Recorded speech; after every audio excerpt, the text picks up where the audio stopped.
Hello there everybody, I am Exiled Ramen and welcome to another episode of Halo 4 News and Comment.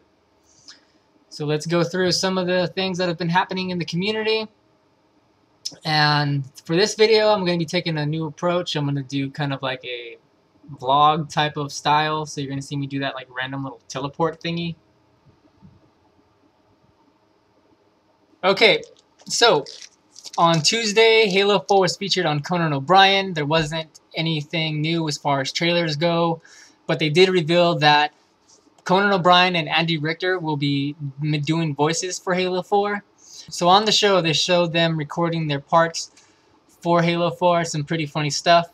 They did have a short clip of multiplayer towards the end of the bit, and in it, they show a little bit of action with the battle rifle. Now, there's a few things to take note of in here. The scope in the battle rifle is now square, and just outside the edges of that square, it's kind of like shadowed, darkened a little bit, which is a change from previous Halo games. Also, in the lower left-hand corner of the screen, just above the radar, there is a emblem which looks like it's for the Armability Forerunner Vision. So one of the interesting things that I took note of is the changes to jump height and movement speed. You look to be jumping a lot higher and moving a lot quicker than you did from, say, Halo Reach. The jump height and movement speed look very similar to Halo 3. I would say maybe the movement speed looks like almost like Halo 1-ish. Now see, this is important when it comes down to strafing, which means strafing is going to be a lot better than it was, say, in Reach. So when you move from left to right in a strafe in Halo Reach, you kind of pause for a second. Rather than just automatically going back to the other side, you kind of went like this, and then like a short stop, and then back to the other way. So it was like this. But in the gameplay clip, it looks more fluid, where you're going like this. And that actually has me very excited, because it means that strafing is going to be coming back. So that's pretty much everything that they showed. In case you guys missed the segment on the Conan O'Brien show, I will leave a link in the description to the clip, so make sure you guys check it out. So also on Tuesday, 343 released their Sparkcast, going into detail about the Game Informer article. So since we talked a little bit about the battle rifle, let's talk about some of the weapons changes that they talked about in the Sparkcast. They talked about the differences with the DMR and the battle rifle. So the DMR is still going to be single shot, but it's more suited for long range. And it will have a firing rate cap now. Whereas in Reach, as fast as you pull the trigger, that's how fast the bullets would come out. Now, the battle rifle is still going to be a 3-shot burst, as we know. It is going to be hit scan. It's not going to have like a weird type of bullet spread like it did in Halo 3. It's now going to have recoil. And it's going to be an upwards recoil. So whenever you fire the gun, it's going to shoot up like this. And the bullets, as it comes out of the gun, they're going to kind of travel upwards. So you're shooting up this way, the bullets are going to go progressively up further. Well, not like so drastic as I'm showing, but just an idea. When the gun shoots up, the bullets are going to go with it. Now, see, this is going to be good for mid-range combat, as in, you know, when you close the distance between somebody, you can aim at their chest and then go higher, you know, and control that fire rate to where you can get the headshot. Now, the DMR is going to be very accurate over long range. Like I said, it'll be just single shots. So you see somebody far away, just peg them. And pretty much what they said is that they're wanting to balance the weapons where every weapon fits in its own role. So DMR is going to be long range, battle rifle is going to be mid range, and then they talked about the assault rifle being like pretty beast. So now it's very interesting that they're wanting to have weapon balance like that. You know, they're wanting to tailor, you know, loadouts and everything like that to the player. So if you're wanting to stay back and be a long-range sniper type, then go with the DMR. If you're wanting to, you know, be a little bit more aggressive, stay mid-range, then go with a battle rifle. If you're wanting to be up in everybody's face, constantly in the action, then go with an assault rifle. At least that's their plan. We've heard this plan before. you know, it's we're gonna have to wait and see if it actually works out in Halo 4. So speaking about the loadouts, it was revealed that when you die, you can actually edit your loadouts during the death screen. So you can go in and you can, you know, equip your battle rifle, you can equip your assault rifle and stuff like that. Now concerning respawns, they touched on that and they said that the hit X respawn thing that everybody was going crazy about, it's pretty much primarily for Slayer. So you're not going to see that in objective games. They're saying that they're wanting that to be like the core Slayer type of feature. So I don't know. So I mean, I can kind of see this working in free-for-all, I guess, but I'm not too sure about Team Slayer. They also cleared up some things about weapon drops. Now, random weapon drops don't mean that they're going to be spawning just randomly at random places. Now, weapons are going to always drop in the same place. The only thing that's going to be random about them is going to be what weapon that you get. Now, you could get a sword or a shotgun if you're on a small map, or, you know, on a big map you can get sniper or maybe Spartan laser or something like that. Now, there's always going to be designated drop zones. Okay? So pretty much while you're playing, you're going to hear an announcement and maybe see a little icon pop up that will tell you when and where it's going to be dropped. So now this is very exciting to me, as, you know, people aren't going to have to sit there with like a stopwatch or like a kitchen timer to time when weapons are going to come up. It's always going to be known. And you're going to get very interesting battles where everybody's going to be going, like, once that countdown starts counting down, you're going to see everybody start moving towards that area where the weapon is going to be dropping at. And the smart players and the more skillful players are going to learn the map, and they are going to have strategies around it. So, you know, you can probably think about baiting tactics, where, you know, these guys are going to be running down this hallway, and there's probably a place where you can sit up on top of to pick them off. You know, it adds another layer of strategy. And it also helps out casual players who don't sit there and, you know, really time when weapons are coming up. It kind of helps them out, which is kind of cool, because not everybody, you know, has the patience or time or even want to do that. You know, me for one, I just basically would go off the timing in my head. I would never sit there with a stopwatch or anything like that. I just never really did that.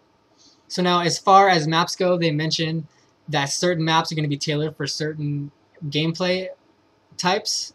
Well, I mean, every single map is going to have their is going to work for every single game type, but they're just going to have certain maps that are going to be better for certain, like, say, objective game types. Like, say, for instance, Zanzibar was very good for, like, one flag and one bomb. Same thing with high ground in Halo 3. Okay, so let's move on to armor abilities. So, as we know, Sprint is going to be an armor ability that everybody is going to have.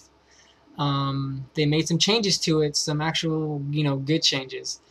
And one of the biggest changes that they talked about is that now when you're sprinting, you're not going to run into situations where you're shooting somebody and they can run around like a corner. Like, now, if you're sprinting and you're getting shot, it's going to slow you down. So before, you can be like, okay, well, I fucked up, so fuck it, I'm going to just run around this corner. Now, as you're going around that corner, you're going to be getting shot and slowing down. You can think of something like similar to Gears of War. Gears of War does that. As you're getting shot, you'll slow down. And hopefully that'll help out the problems that people have with Sprint. So 343 went out and said that they learned their lesson about armor abilities from Halo Reach. And now, in my opinion, I think armor abilities was more of a crutch for certain players when they made mistakes. It let them get away with it for free. You know, like, okay, you messed up on map positioning and now you're getting punished for it. Well, you can just sprint away. Or, you know, you don't have to worry about fighting to get on top of something when you can just jetpack up there. You know, or you get surprised, hey, you can armor lock, whatever.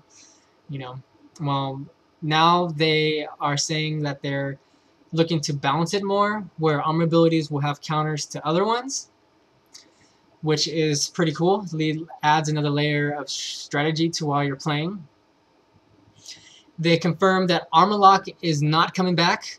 which to me is great. I hated armor lock, and I thought it was a huge problem in Halo Reach. I seriously don't know what the hell they were thinking when it came to that. So they talked about how Forerunner Vision was going to work. It's going to have a very limited range, and they said to think about it like ODST's visor mode. And it's not going to just, screen's going to just pop up and then you can see everything and everybody, It's going to work as a sonar effect. So when you activate it, it's going to sweep from, left to right or whatever through the screen like this. And as it's going by, you're going to see what's around, the corner or whatever like that. It's going to have a very, very limited range. So, it doesn't sound as broken as it does. And also, when a player is using it, the opponent can hear him. So if there's somebody around the corner and they use it and I hear, whatever sound that Forerunner Vision is going to make, I already know. Okay, somebody is waiting for me around that corner and you can anticipate certain things. Now, I think that's a pretty good way to balance it. And then also, like I said, they're wanting certain armor abilities to counter other ones. So, like, let's say hologram, for instance. You hear that sound, you can put out a hologram to stay safe. So that way they think, okay, well, there's 2 people around that corner. I don't want to go, mess around with that, or something like that. Or maybe even invisibility. I'm not sure. They didn't really go into that. So going into the LAN side of things for Halo, this is very important to people like me. I used to run Halo tournaments from Halo 2 onto Reach, and they stated that on LAN and in custom games you will have access to all of the unlocks. Probably not armor, but the primary and secondary weapons they said that you'll have access to. Frankie made a post on NeoGAF saying that in certain game types and maps that you'll have recommended loadouts. So, for a big map, you don't have to worry about, just spawning with your assault rifle. They'll probably have an option for battle rifle or DMR or something like that, and I think that's pretty cool. So that way people won't be at an automatic disadvantage. It kind of balances everything and puts everything at a semi-level playing field. Okay, so let's move on to some of the details they talked about with Spartan Ops. Now, they said that people who enjoyed firefights not worry that there's going to be similar experiences within Spartan Ops, and they're wanting it to be more of a team-centric co-op type of thing, whereas in firefight, you could be by yourself and still do well, but what they're wanting to do is they're wanting to place objectives within firefight that, people have to use teamwork to accomplish. Now, the way I think this is going to work is, it'll pretty much be similar to firefight, where you're taking on hordes of enemies, but then in the middle of it, you'll get a message that's kind of like, oh, well, Spartans, we need you to go over and defend this generator, or we need you to pick up this weapon drop, or we need you to do this or do that. And to me, that adds a very interesting dynamic to the game aside from firefight. They also said that your character from multiplayer will carry over to Spartan Ops, and the experience that you earn in either mode is going to carry over.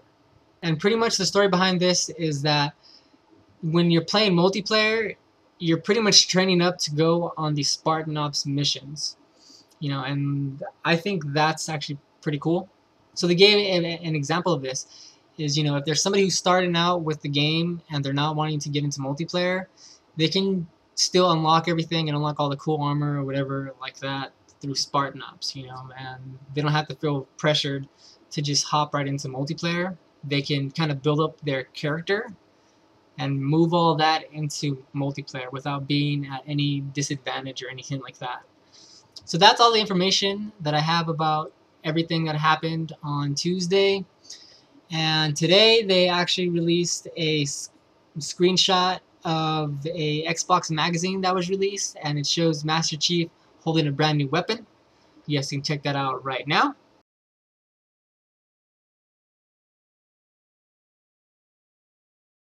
Looks pretty cool. So everything that I've talked about, there's going to be links in the description to everything, to the Sparkcast, to the footage from Conan and everything like that. You guys can check it out. Also, I want to give a shout out to Halo Council. That's where I've been looking to get a lot of information, so you guys can go check that out to stay up to date. Check out Halo Council. Check out Halo Waypoint. If there's anything that you want to talk about or anything like that, leave me a comment and I'll read them. I want to say thank you to everybody who's been watching my videos and everything like that and leaving me comments. I really appreciate it. So, alright guys, as always, this is Exiled Ramen, signing